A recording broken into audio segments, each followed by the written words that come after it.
The pictures tell the story. At least 21 people are dead after the crash landing of Garuda Flight 200. That's lower than first feared, but there are grave fears for 5 Australians. This morning on Sunrise, the investigation begins. We'll hear from survivors, witnesses and aviation experts. It's Thursday, the 8th of March, 2007.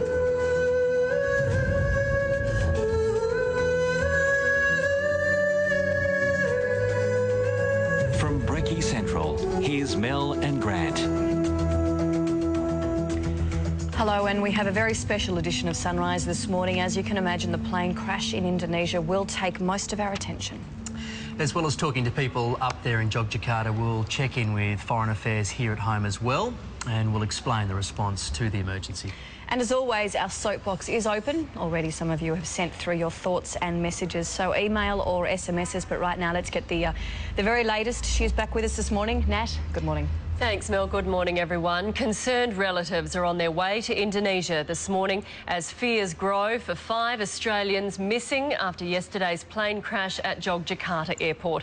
At least 21 people were killed in the crash and dozens more injured, including at least another 4 Australians. Oh my God. A scene of chaos minutes after the Garuda Airlines jet overshot the runway and burst into flames. 5 Australians are still missing.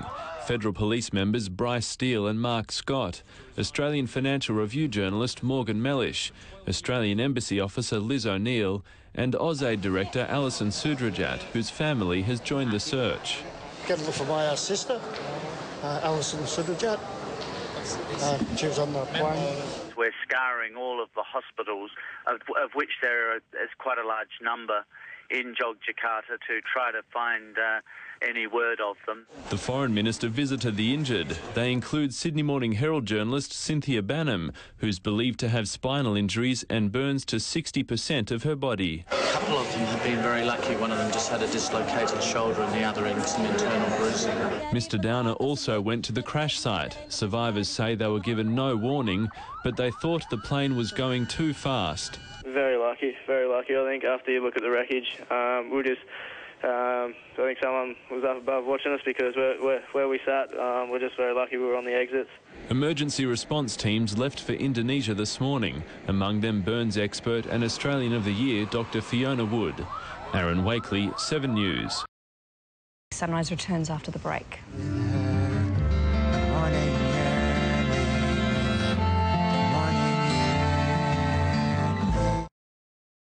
Alrighty, just ahead, we'll cross to Yogyakarta for more on the Indonesian plane disaster, and we'll look at how Australia is ready to help the victims. But next, it's news, sport and weather here on Sunrise.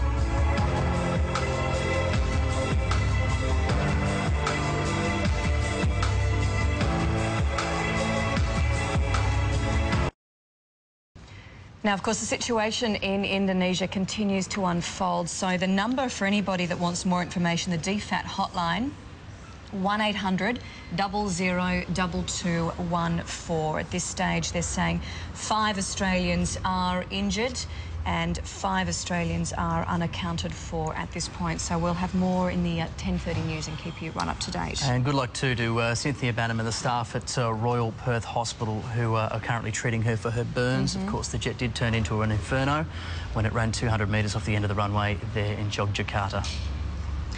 And we will, like I say, all the updates throughout the day and, of course, all the details tonight at 6 o'clock. You have a good day. We'll see you tomorrow. Bye for now. Sunrise, back from 6 a.m. tomorrow, because we're family.